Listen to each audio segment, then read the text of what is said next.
हादरसानि बारग' forest minister Rakibul हुसैनखौ Lok Sabha बिसायख'थिनि सिगां खौरां बिजोङाव सोरखारखौ गले गले सोंखारिनाय खोथा बुंनायखौ बन्द' खालामनांगौ होनना कंग्रेसनि आफादगिरि भुपेन बराखौ खावलायदों आरटिआइ मावथि दिलीप नाथआ।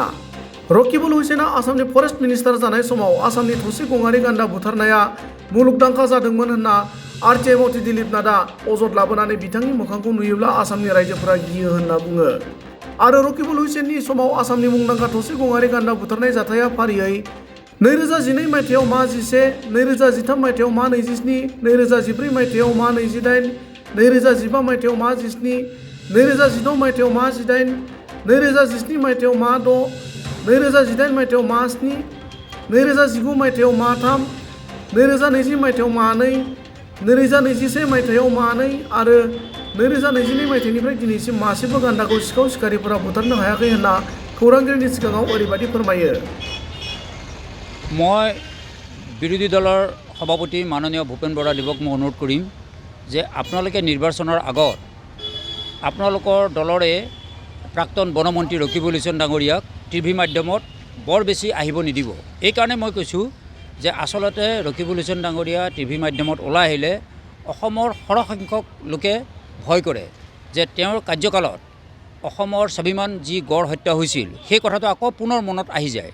তেখেতৰ কাৰ্যকালত মই আপোনাক তথ্য সহকাৰে কৈছোঁ যে বনাঞ্চল গছ গছনি জীৱ জন্তু ৱাইল্ড লাইফ প্ৰটেকশ্যন এক্ট বন্দুক গুলি বাৰুদ এইবোৰ সকলো বিজেপি চৰকাৰৰ দিনত যেনেকৈ আছিলে কংগ্ৰেছ চৰকাৰৰ দিনতো তেনেকৈ আছিলে। যদি বিজেপি চৰকাৰৰ দিনত গড় হত্যা একেবাৰে নিৰ্মূল হ'ব পাৰে তাৰ তুলনাত কংগ্ৰেছ চৰকাৰৰ দিনত আপুনি যদি চাবলৈ যায় 2012 বৰ্ষত 11টা হত্যা হৈছিল কেৱল কাজিৰঙাতেই। তাৰপিছত 13ত আহিল 27টা, 14 চনত আহিল 28টা, 15 চনত আহিল 17টা, 16 চনত আহিল 18টা, 17 চনত আহিল 6টা, 18 চনত আহিল 7টা, 19 চনত আহিল 3টা, 20ত আহিল 2টা, 21ত আহিল 2টা, 22 চনত কিন্তু শূন্য এটাও নাহিল। তাৰমানে এই কথাটো প্ৰমাণ হৈছে যে বিজেপি চৰকাৰৰ কাৰ্যকালত গড় হত্যা শূন্য হৈ গ'ল। কোনে কি ভাল কাম কৰিছে কোনে কি কাম বেয়া কৰিছে আমি নাজানো, কিন্তু বনাঞ্চল গছ গছনি জীৱ জন্তু চৰাই চিৰিকটি আপোনাৰ গুলি বাৰুদ বন্দুক অস্ত্ৰ শস্ত্ৰ যি ৱাইল্ড লাইফ প্ৰটেকশ্যন এক্ট সেইখনো কিন্তু একেই আছে। তেনে ক্ষেত্ৰত বৰ্তমানৰ চৰকাৰৰ দিনত গড় হত্যা যদি একেবাৰে শূন্য হৈ যাব পাৰে তেতিয়াহ'লে প্ৰাক্তন বনমন্ত্ৰী ৰকিবুলৰ কাৰ্যকালত গড় হত্যাটো ক্ৰমান্বয়ে কেনেকৈ বৃদ্ধি হৈছিল।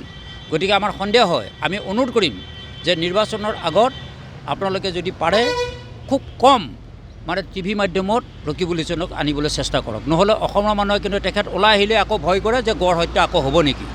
গতিকে অনুৰোধ কৰিছোঁ মই যে নিৰ্বাচনৰ যুঁজখন খেলাৰ আগত ৰকিবুল হুছেইন ডাঙৰীয়াক যাতে টিভি মাধ্যমত খুব কমকৈ আনে।